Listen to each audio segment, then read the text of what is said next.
ad. Yeah, I would K-drama. love to get it.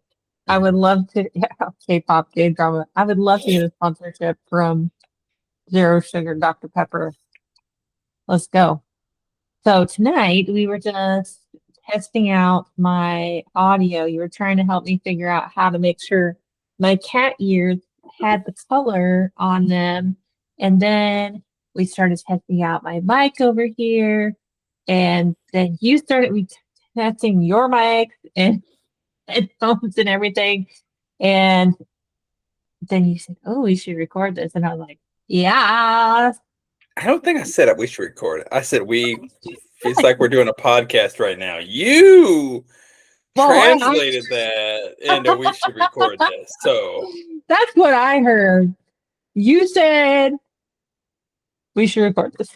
It's the same thing. Same, but different. It's still the same. It's still the same. So, yeah, I was okay. Apparently, I was like, "Ooh, we should record this." I mean, look at our cool setups. We got our cool setups, both of us, and yeah, but no one can see Vegeta anymore because he's up here now. That only I get to see Vegeta. Ha ha ha. Sounds weird, actually, when you say it like that. I was like, probably worried. So it is like 9:12 at night, which is the perfect time to start chatting about our life, what it's like to work together. And honestly, sometimes I wonder what it's like to work with me. This is a trap. That's what we went through the other day. So I was preparing my keynote, and it's called The Bottleneck Was Me. And honestly, sometimes still the bottleneck is me. And I knew that my dear husband was going to react this way. So I went ahead and like wrote out. Nothing if not amazingly funny.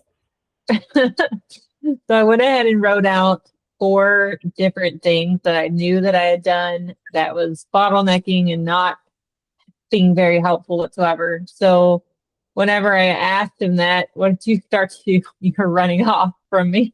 This is a trap. I know a trap when I see one. You'll never get me in this. So I was like, no, seriously, let me ask you these 4 things and just say yes, yes, yes. And if you want to add some more, go ahead. Well, that was the real trap. He said yes to all of them, and then he added on some more interesting ones, which I sadly had to agree with. So it is what it is. Yeah, I mean it's the same like whenever you didn't beat me. I forgot. I didn't know I was supposed to do it while we're doing this. You're not.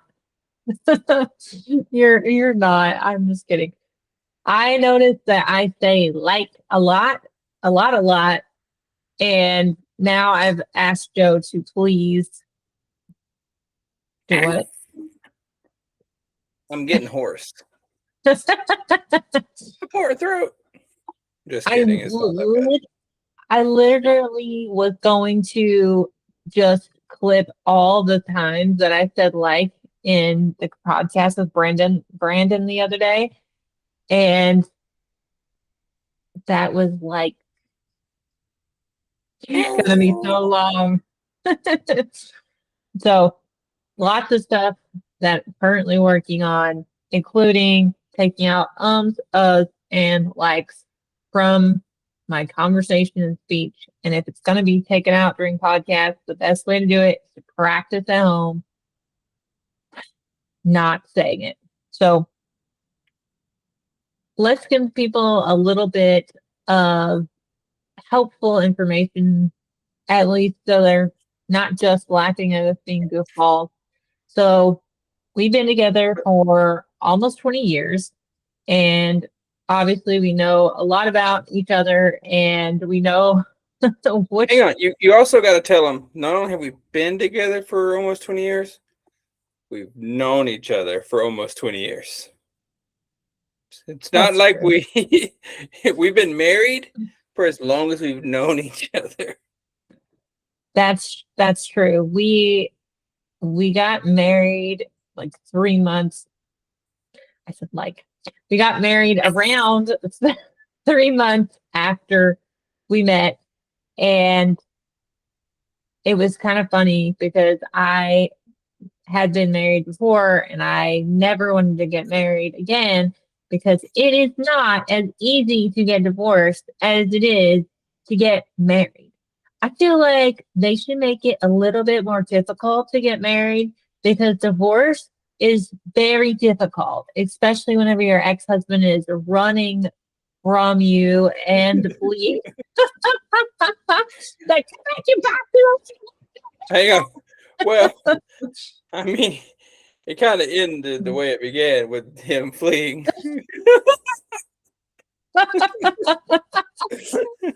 Just fleeing from different people.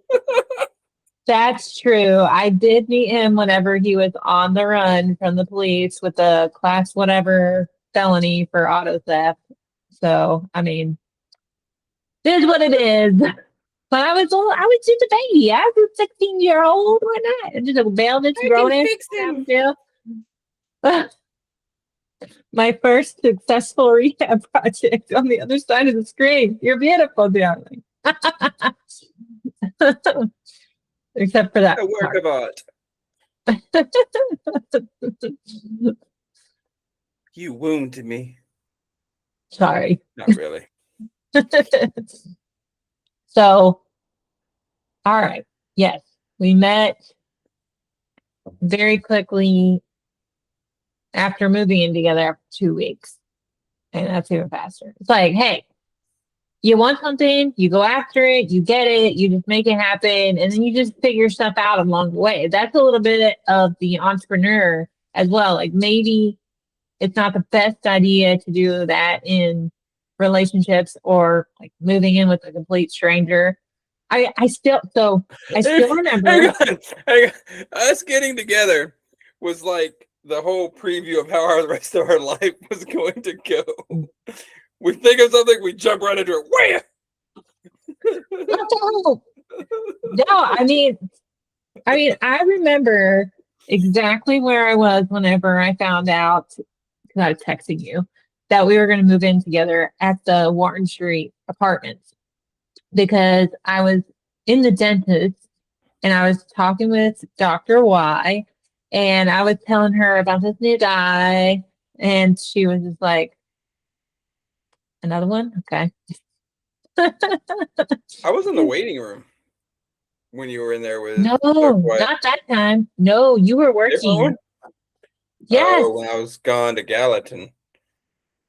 This was before we moved in together. I don't know where you were. Oh no, I was in You were in Knoxville and I was working. in Knoxville. Yeah. So I was texting you while I was in there in the dentist appointment, and I was like, yeah, like we should like totally like move in together. And you're like, okay. And I was like, oh, I got one.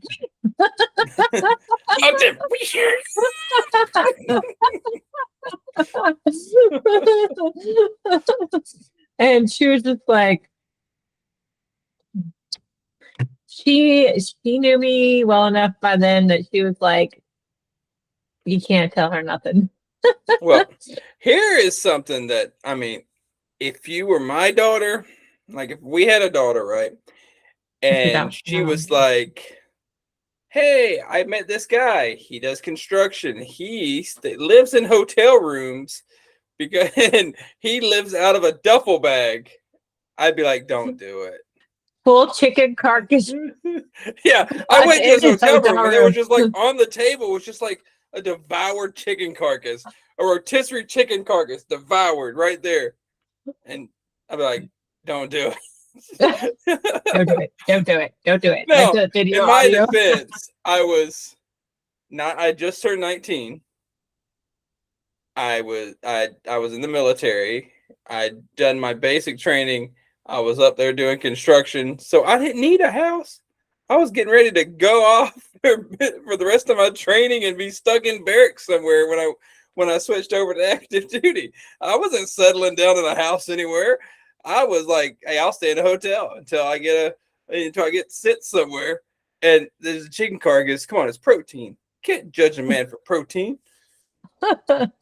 Yes, so maybe I shouldn't have eaten the entire rotisserie chicken in one sitting, but I was hungry.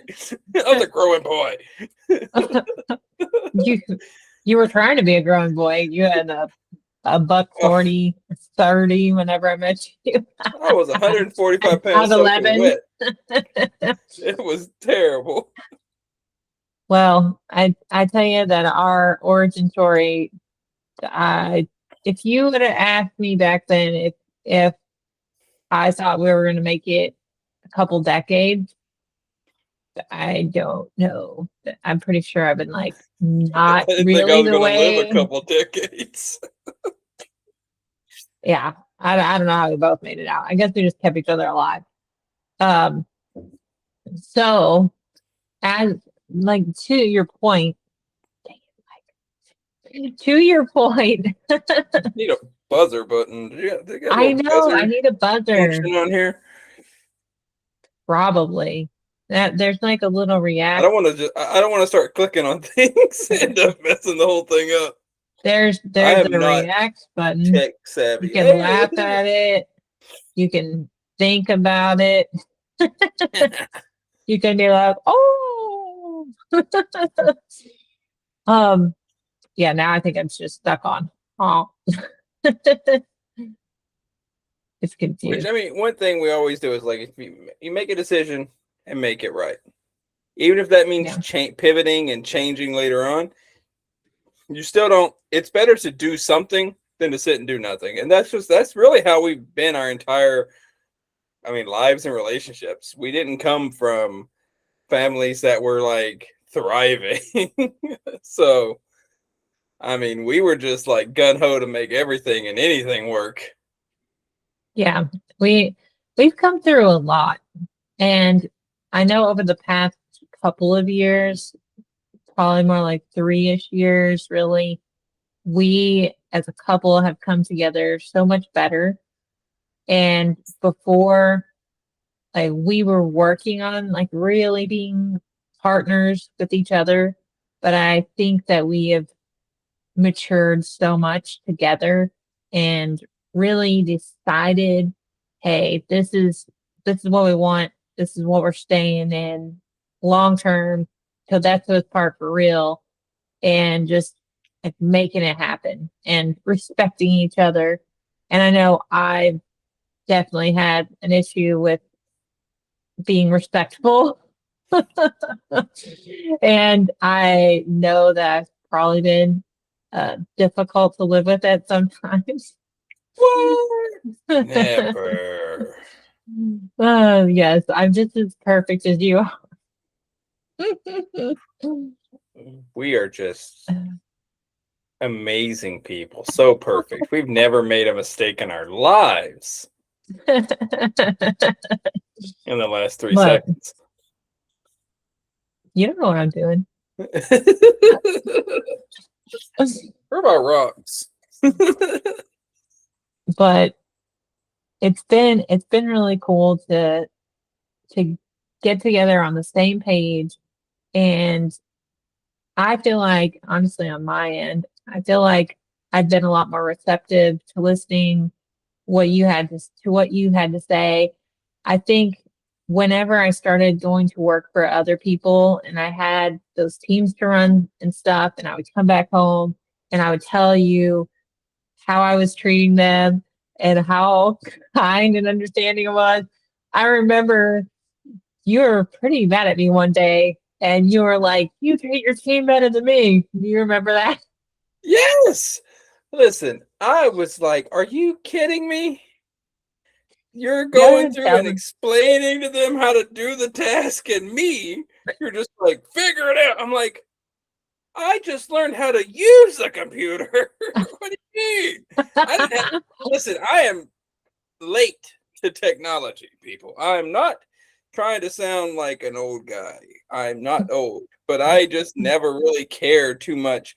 Like I used computers for like when I was in the military and we had to work on the computers and to get necessary stuff done. But when it came to actually getting on the computer and figuring stuff out, it didn't interest me. I wasn't like, oh, I need to learn how to use Teams and all this. I can send an email. I can send an email from my phone. What do I need a computer for? So I didn't even have a computer until a few years ago. I didn't have a laptop until a few years ago. I went to Iraq and used someone else's computer. I didn't. I was like, it doesn't. I'm not like, oh, I need the latest technology. I just want an Xbox, PlayStation. I need a game system and something to watch anime on. I'm not after the whole. I wasn't trying to get computers and into all that stuff. So I didn't know how to do something. It's like, how do you take a screenshot on it? What buttons are you pushing? That's witchcraft. She's like, send me a screenshot. I just take a picture with my phone and send it. What is this? Like, tell me how to do it. And then she's come back. Oh yeah, I had to walk them through this. I wrote them a little SOP. I made them a Loom video. What's a Loom video? What's Loom?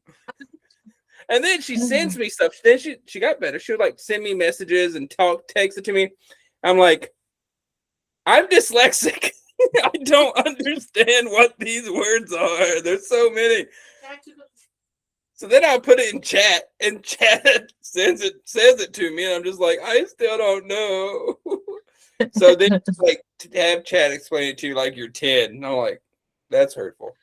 Oh my God. I feel like you did get mad at me. I feel like you did get mad at me initially whenever I told you that.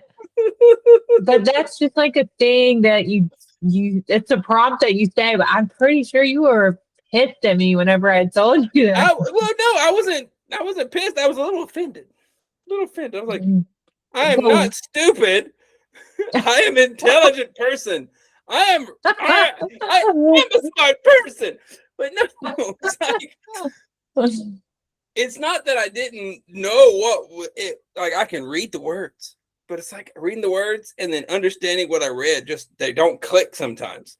So then chat would say it. I'm like, I'm listening to chat, but at this point, I didn't know how to adjust chat. So I had the regular voice that chat had, and his voice was so annoying I couldn't pay attention to him. We also have discovered autism and ADHD things around our family, so I'm starting to see patterns as I'm going through all these things. But his voice was so annoying I couldn't focus.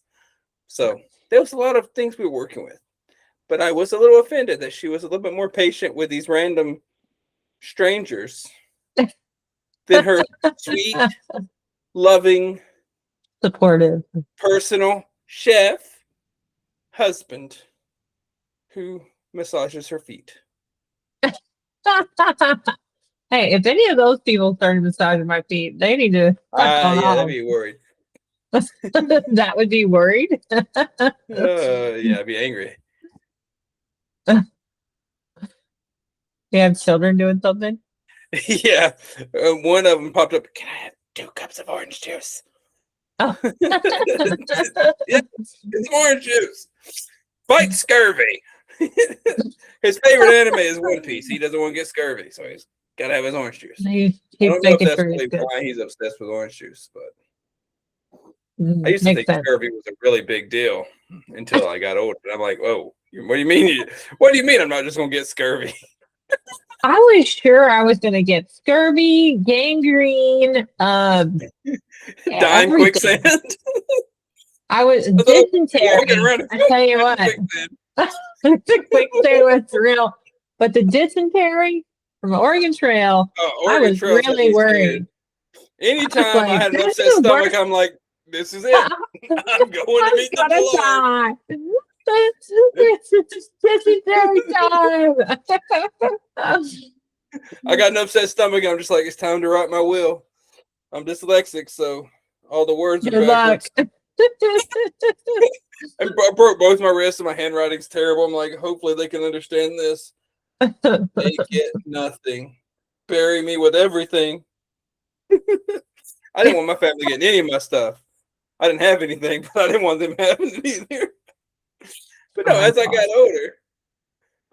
older, I realized I've been lied to so much or misled. I don't think they were lying. I think it used to be a bit. Well, I don't think quicksand was ever a big issue. I think that's just movies. But I was like, really? This quicksand just but I think away. I think the other things, dysentery and gangrene, I think those were major things before we, got smarter. Learned hygiene. Yeah, with that, and medical Advances, our medical advancements and stuff. But learning about it in history class, they didn't say, "Oh yeah, by the way, it's not really that big of an issue anymore." They were just like, everyone in this year died. They got tuberculosis and died. they all got gangrene and lost a leg and then died. They didn't wash their dishes. They didn't wash their hands properly before eating. Pooped themselves to death. I'm like, I need to wash my hands. All the time. Now I'm always washing my hands. I don't want to die. Worried about dysentery. I'm worried about myself to death. Listen, if I'm going to go, it's not going to be pooping myself. Like, oh, my stomach hurts. You have dysentery. Nope. First, I'm driving recklessly. I'm not going out this way. Then dysentery still gets me in the end because you lose control of your bowels. So this is going so shitty situation. Terribly. This is going terribly wrong. You didn't give me a script. You can't just let me wing things. So, whenever you're Mr. Vine, whenever you're not worried about dysentery, what do you usually do for our Amazon influencer business? Well, I catfish people.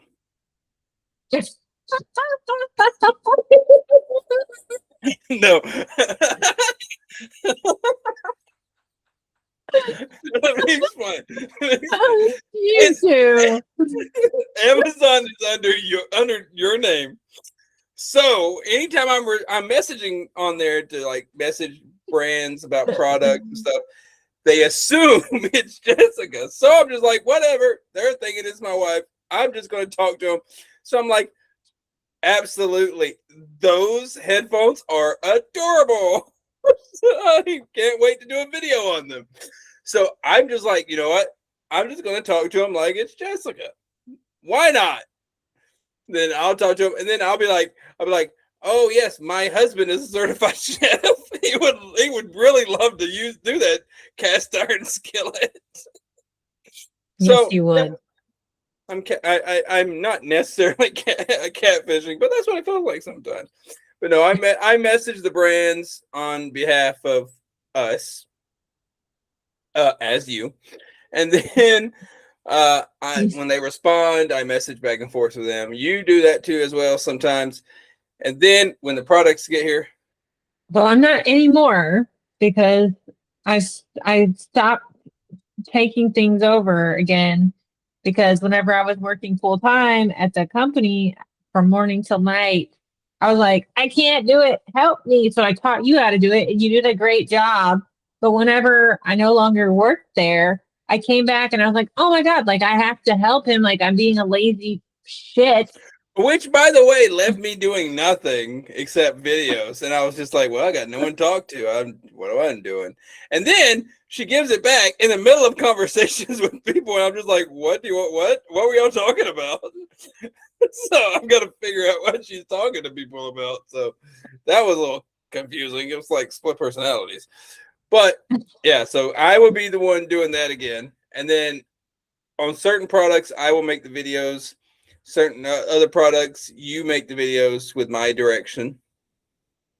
Then I edit the videos down, post them onto Amazon, and post them over to YouTube.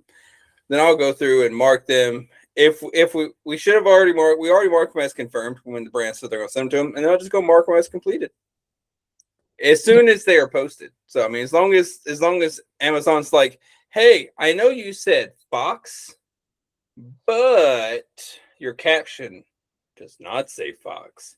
It says, It what the says something else.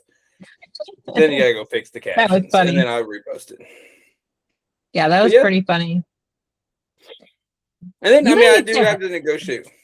I do negotiate with some people about, hey, you want me to do that? I don't have a dog, but I'll do that for $150, for $200.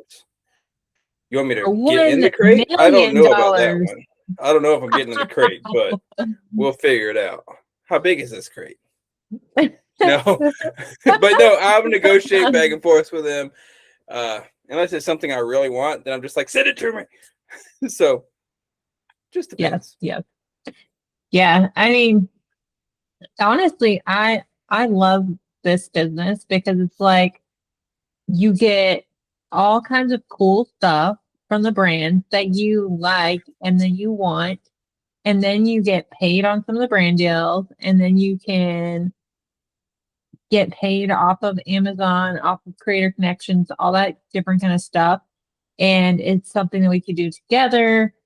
And then I have my fractional COO offering. So I get to do what I enjoy with multiple people, and I don't have to go into an office. I get to work with the people that I choose to work with wherever, whether they're in Chicago or Alaska or New York or wherever they are.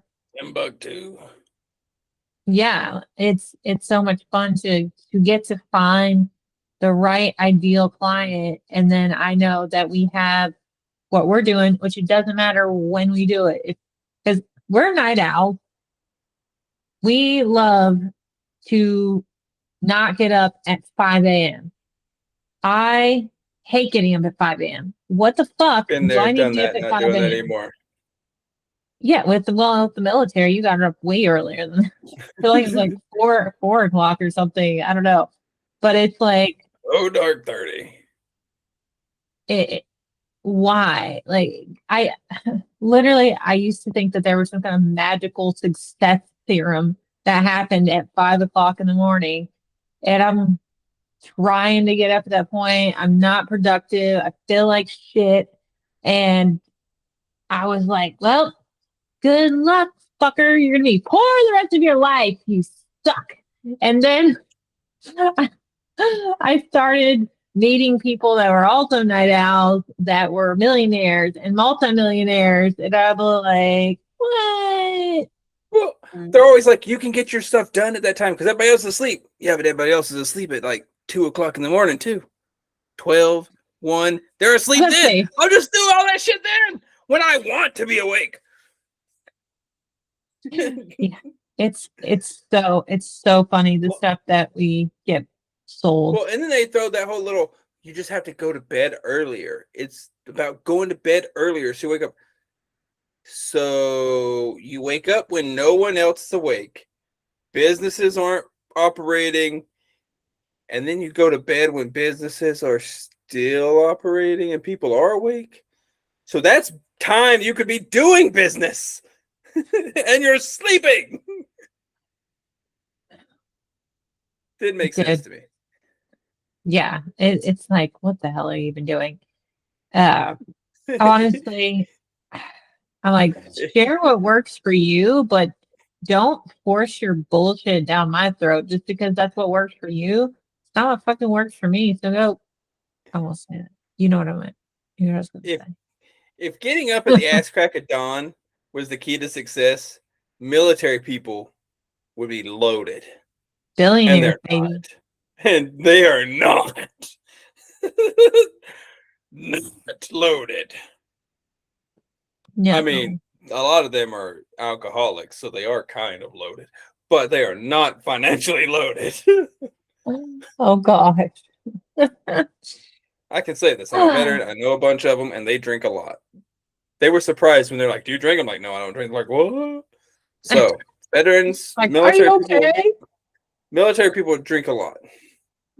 Yes, pretty much everybody that I know that's military, you're not wrong. So, yeah, we've I was about to say we went through a lot because of those kind of things, but honestly, It didn't last I'm long. it didn't last too long because we try out something. We're like, okay, let's give it 90 days, let's give it 6 months or something. And it's like, what the fuck? What are you laughing at? You say this we like it was a unanimous decision. I know I'm not saying it like it's a man's decision. I'm saying well, I didn't say this, but I made the decision and I know you're coming with me. So fucking buckle up, bitch. You go and just be like, listen, so and so says we need to be. If we get up at this time, we can get all this stuff done. We get up at that time, we're like looking at each other like, the fuck we wake up for? I know. We're like, what are we supposed to do? Now, there was a point where we used to get up and watch the sunrise, have a cup of That was coffee, nice watch because the our little sunrise. shitheads were young and we got up before them. Yeah, they were babies. So it was like they would be asleep. We'd get up a little bit early so that we can have some time to ourselves. Because once they were awake, it was like all them.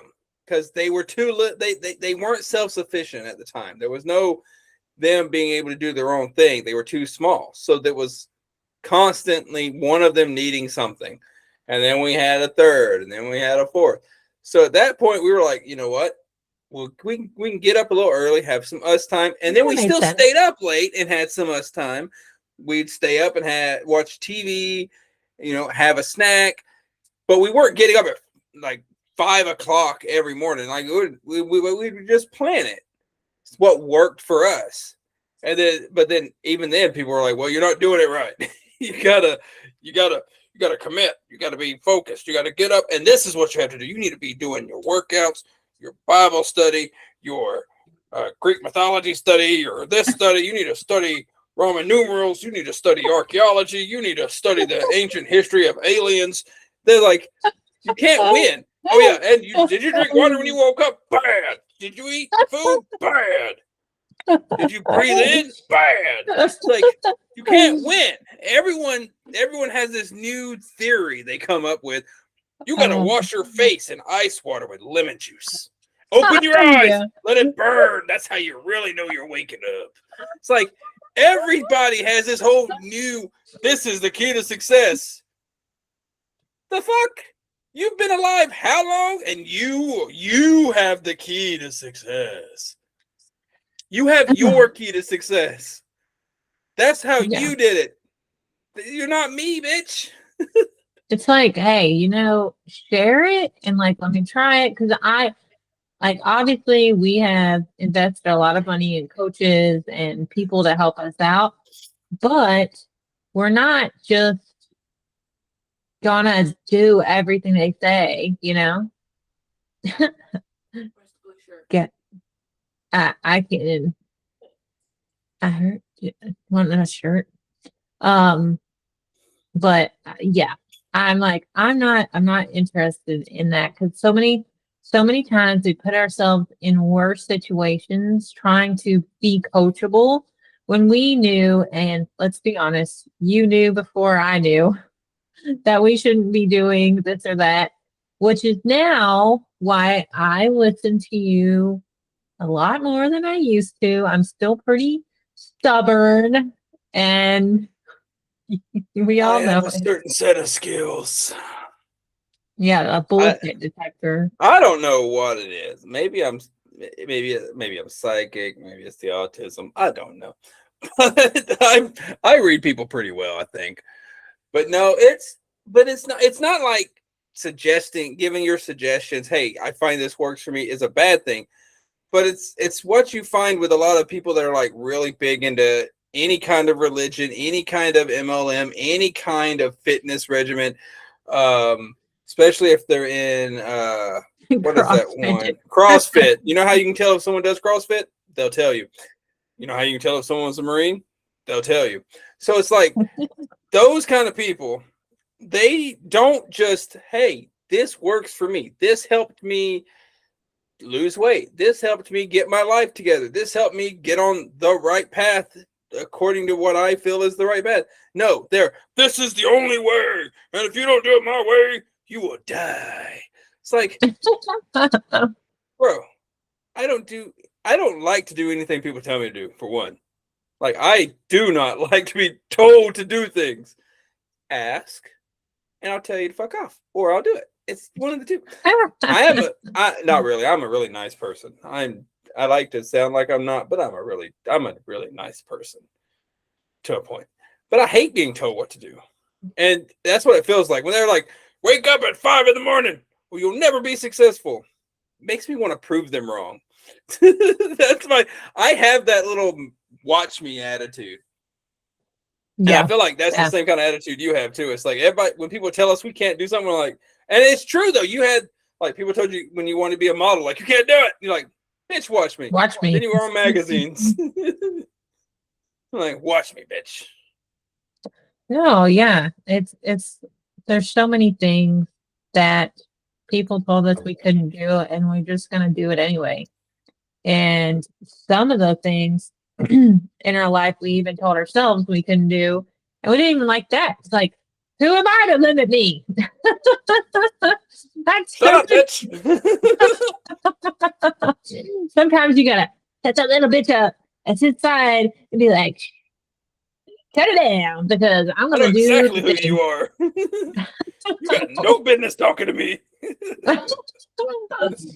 Yeah. So honestly, it's like I'm so grateful for how far we've come, and we have just scratched the surface. After this last thing that took place, and after getting fired, the best thing that ever could have happened to me. And not gonna lie, it hurt a little bit at first, but now I'm like, I'm gonna fuck some shit up. I'm gonna fuck it up in the best fucking way. And my clients are feeling it. They're getting the full fire and fabulousness. I'm not with kitty cat ears. I know we haven't seen these yet. I'm sorry. My face hurts for going to the dentist yesterday. Why did we get on here for so much laugh? You said it was your idea.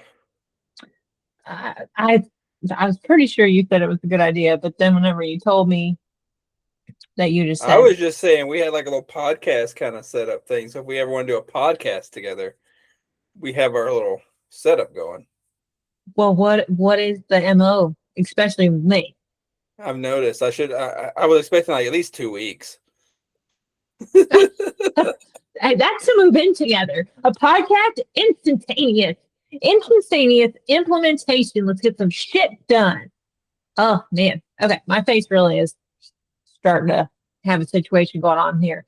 So 2 decades together, building business. Now, especially building out what we know works for us, because we've built internet businesses before, sold them, and now we're building another one together. And my COO, my fractional COO work, I'm like, look out, world. Here we go. Which this time I think it put in a factory when we needed to build something new. Yeah, that's a go-to move. Is like every time that I'd be like, okay, I'm in build mode now, so I'm gonna need you to fund this operation to the factory with you. I mean, hey, I've got a lot of skills. I've built boats, I've built recliners, I've built chairs for buses and trucks. Like between after getting out of the military, I drove trucks, I drove armored trucks, I delivered FedEx. And you're just like, look, we need some money to fund this new project. Go get a job. And then you're like, okay, the project's running. Get over here. You're done with that job. My resume is like, what the world's going on? Confusing. It's like, are you okay? It's like, How do you have the amount of jobs that usually takes 15 people? Well, you should Quick meet my turnaround. wife. Only But takes me about 60 to 90 days to get us up and running. So that's usually what happened. I was gonna say I didn't even like when I was driving the truck for the trucking company. It's 6 months before like you're established as a truck driver, right? So you drive by yourself for about 6 months or so, and then you're an established truck driver. I didn't even make it to that driving by myself for 6 months before she's like, "We're done. You're done." Which your dad was sick when I started being a truck driver. That way you could take care of Yeah, him while building up the other stuff. So there was a that was little more of bit that kind of behind me doing situation. that. And I drove Yeah, trucks in the Army, so it was like that was an easy transition into. But it was still annoying. that is true. But hey, we do what we got to do, and I wouldn't bet against us. That's for fucking sure. No. So, well, love, thank you so much for joining me on Late this Night Talks with unofficial Jessica Vine. podcast. Yeah, yeah. I'm like, hey, this is so much fun. I honestly should just go ahead and do a podcast. Probably not when my mouth is hurting so bad from dental shit, though. I should probably not do that. But We could have a this marriage may just podcast. be. You want to have a marriage podcast? Why not? I For, mean, for business owners, we just have to keep it on how track. to be married, how to have a business, be married, and keep both running. Now, we might have it as like a segment. I think it would be like a once a month segment because I want to have interviews of people that are founders and stuff like that. So they might not necessarily be married. Ooh. So Well, let's I mean, think it's that hard. up. Can you really trust a founder that's not married though? With kids, Oh my they gotta be God. married and have kids. I mean, I don't want to be that person, but if you don't really have someone at home that you're like really pushing for, what's really keeping you going? Like, how do we know you're not just going to be like, you know what, this business is not going the way I want it. I can always just go live in someone's basement. I I'm don't just know how saying. we got here, but well, again, thank you, dear. I'll see you in a few. We'll have some apples and peanut butter together. Apples and peanut And butter. let's go. All right. I don't know how to set up this recording either. So, oh, never mind. I figured it out. Thanks, everybody, for hanging out. Bye. Wacky late night talks.